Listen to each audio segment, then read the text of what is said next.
You're listening to SNYA Radio, your award-winning radio station. You're listening to SNYA Radio. My name's Steve Thomas and this is Harley Golder. We're joined on the telephones by Jonathan Sothcott. He is a horror film producer, and also we have Charlie Bond, a horror actress. Hello, guys. Hi there, how are you? We're very good, thank you. Harley, would you like to ask the first question? I believe this is Jonathan on the line now. So pretty much one of the main things we'd all really like to know is when you watch horror movies nowadays, like Insidious, Paranormal Activity, it's very graphic, CGI. How do you feel the movie industry has changed from something like Rocky Horror, Dracula to now? I think special effects have come an incredibly long way and have become something that people expect now. You know, they're not so special anymore, they're kind of everyday. And if a movie doesn't have big special effects, then people can be disappointed. Although Paranormal Activity, you know, these found footage movies like that and Blair Witch kind of go the other way and rely more on, you know, making things look dreary and everyday rather than being spectacular. But, you know, it's movie always changes, and to adapt is to survive. So I think it's a good thing and it's cool. Okay, Jonathan, so what I'd like to know, you say it's a good thing and cool. I'm obviously a little bit older than Harley, well, quite a lot older, and I remember things like Peter Cushing and movies from the 50s. Do you think it's for the better, the way movies have gone now, or do you think the old school way of horror movies was mildly more interesting because of the way it was filmed and directed? Well, I'm a massive Peter Cushing fan. I think he was one of the finest screen actors we ever had in this country. And I love old school horror as well. Yeah. But, you know, my personal preference isn't necessarily reflective of what audiences today like. You know, I really do like mood and atmosphere and performance. Yeah. I like those gothic horror movies, which, you know, may well be coming back into fashion. There's been a kind of slight resurgence of it with things like Van Helsing. And there's more, you know, The Woman in Black with Daniel Radcliffe. Yes, yeah. Proper, I mean, it was a Hammer film, in fact, a new Hammer film. And so there is a resurgence towards that. But on the other hand, you know, those big sci-fi movies with spaceships and creatures and all that kind of stuff do incredibly well. My favourite film is Jaws, which is an effects movie, but it's an old school, you know, practical effect. It was a big rubber shark in the water with three guys pushing it around. Absolutely. Need them to remake it in CGI. Well, I have to ask Charlie as well. Would you rather be acting in the movies you're acting in now, which are, you know, the CGI, they're properly done, or would you rather play someone in Rocky Horror, Dracula, Frankenstein? What would you rather be doing? I think as a old school horror fan myself, I think for me to play, you know, one of the females in Dracula, Mina or Lucy character, is probably a dream role for me. I've always loved the classic Scream Queen. So I think rather than running around, you know, after aliens and things, I think fearing the Count himself would be exciting. Now, with the resurgence of Twilight, of young girls are sort of into horror movies now, which they didn't seem to be, let's say, 10 years ago. What's your feelings towards that? I'm not a big fan of Twilight. I think I did like the books to begin with. For me, I think a vampire, to be quick, I think a vampire is a dangerous monster to be feared, like Frankenstein's monster or werewolf. The idea of a soppy, romanticized teen vampire is a little far-fetched for me to believe, I think. And it takes away from the fear factor, I guess. It stops it being a horror, makes it a romance. So your latest film that's about to be released in 2 weeks' time, Strippers versus as Werewolves. Can you just give us an overview of how that the storyline with that, please? Yep. So we've got the strip club Vixens, which is run by the wonderful Sarah Douglas, who was one of the beautiful villains in Superman 2. And that is, well, it starts with our leading lady, Justice, played by Adele Silva, who is giving Martin Kemp a lap dance one day, and things get a little bit hairy. She discovers he's in fact a werewolf and murders him viciously with her fountain pen. Okay, just talk us through that. I mean, we don't want to give too many spoilers away for this movie, but that's a strange way of dying. Did she accidentally stab him with her, or did she find out that he's a werewolf and just thought this is the best way of killing him? Well, I don't know if you've ever been a stripper in a club, but you know... Funny enough, no, and even if I had, I don't think I'd be saying yes at this point. But, you know, you don't have too many weapons about your person at the I believe at the time she's playing a schoolgirl and she's got her fountain pen in her pocket. Oh, of course, yes. which, as we all know, is the only thing that can kill a werewolf. Yes. It's a chosen weapon of mass destruction of werewolves, of course. Where did the film come from? Is it was it commissioned? Is it a book? Is it? It was a cold screenplay that was emailed to me, and as soon as I read it, I knew we were going to make it. And I called up all my partners and said, "Look, we've got to make this film called Strippers versus Werewolves," and they all thought I'd been drinking. Yeah. But the fact of the matter is, it was written by this guy called Pat Higgins, who has this amazing imagination. I mean, the fact that he comes up with the title alone is brilliant. And you know, there was this slight resurgence in kind of grindhouse type movies with Planet Terror, the Robert Rodriguez film, and you know, Bitch Slap, and all those Sucker Punch, all those kind of like silly comic booky type movies. That was always the idea, was to make a kind of you know, a comic book about werewolves. I see. What made him decide that it was going to be in a strip club? I mean, this is cutting edge, isn't it? Really, it's not. I don't recall anything like that being done before. Oh, well, I think you always, you know, people are always trying to find a point of difference. You know, if you accept werewolves as your villains, you know, you have to find an unlikely hero. It's a load of English guys in tweed running around on the moors again, isn't it? Absolutely, yes. Now, again, for the setting on that, did you film this in a real club, or did you build one on a set somewhere? How did this actually work out? We filmed it in a real club in Croydon, in South London.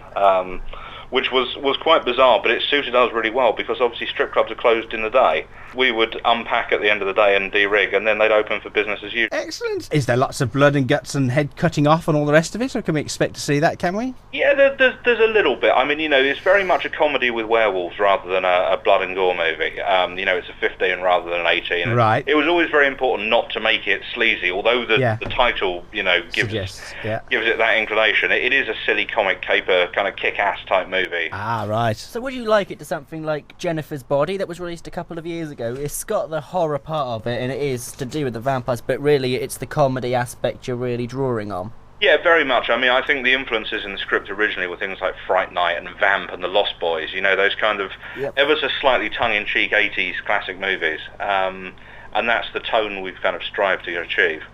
Well, I have to ask, Strippers vs. Werewolves aside, you've got a lot of movies that are in post-production that you're really working on. Can you give us an idea of what else we can expect to see that you're producing? Yeah, I've got a film opening in cinemas next Friday called Elfie, Hopkins, starring Ray and Jamie Winston, which is a kind of really quirky detective movie set in Wales. And that's a really nice picture. Jamie obviously is a fantastic young actress who's going to be a really big star, and Ray came down and did a few days on it as a favour to us, and obviously he's amazing.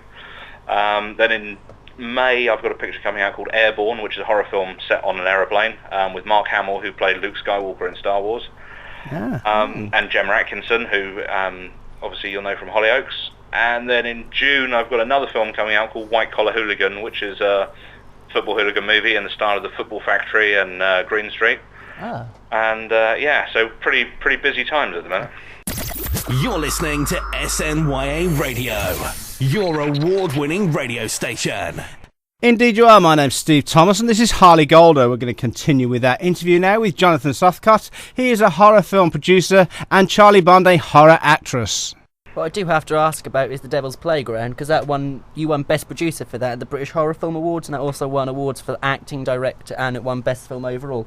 What was it like winning the awards and the production and the feel when it was won? Yeah, it was obviously a slow year that we won that many, wasn't it?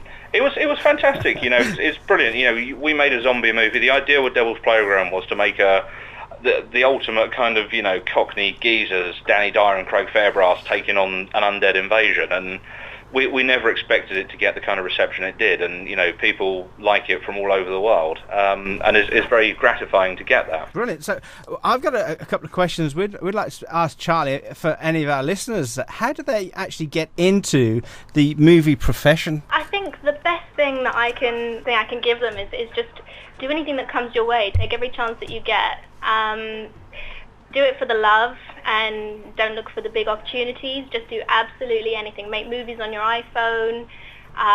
Just any screen time you can grab, just go for it. Because you're going to meet so many people along the way that, you know, will all have their own projects going on. You know, the student filmmakers that you meet today could be the next big director of tomorrow. We have, because we are in Norfolk, we haven't got a great deal of filming opportunities for our young actors. Although a lot of our students do attend private at acting schools. Have you got any advice for them with regards to getting auditions? Yeah, I mean, I've always said, YouTube movies are a great place to start. Always, anybody can make a film from home, and the more coverage that you can get on the internet, fantastic. Link to bloggers, get on Twitter, and just keep networking, keep putting your name out there. Would you say doing stuff like small theatre productions as well can lead on to bigger things? Because I myself have done small production stuff like Beauty and the Beast and Rocky Horror. I've been in twice.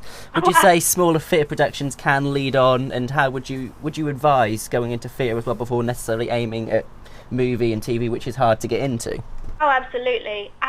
Any experience that you can get, anything that, improves your technique, absolutely hones your craft, and gives you that great experience. I think it's all going to show in your acting, and every bit of life experience you get, every bit of theatre experience you get, all shows in your demeanour on screen. So just absolutely, all theatre is fantastic. And your route to where you are now, where did you start? Where was your sort of first big break, if you like? I've always performed. I started life doing my acting life doing all sorts of performances, burlesque and fire breathing, fire performance. Oh, right, okay, that's interesting. Was that painful? I mean, fire breathing obviously is not burlesque. Was that hard? Yeah, it was hot.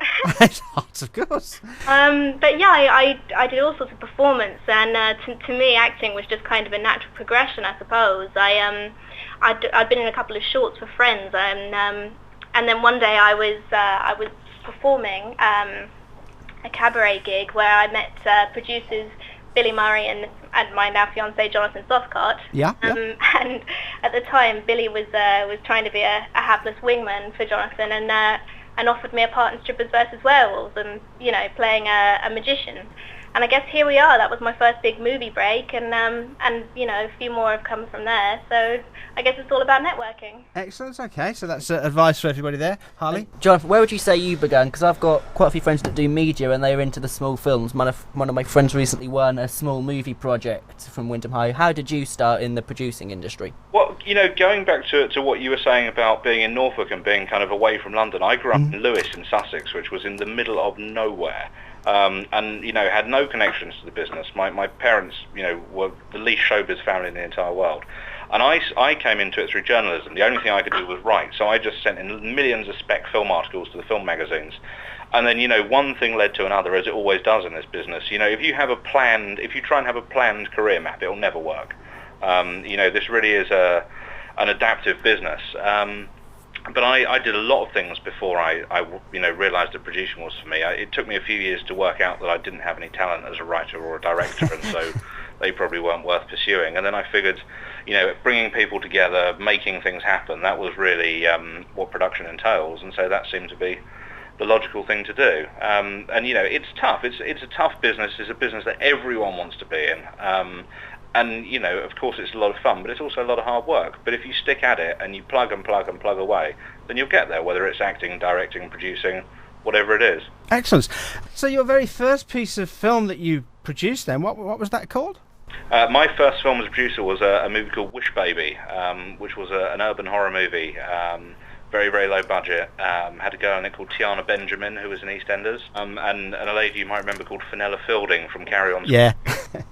Who was wonderful, and we just sat around asking her to say, "Do you mind if I smoke?" all day. And it was a tiny movie. It didn't get a lot of attention, but it did.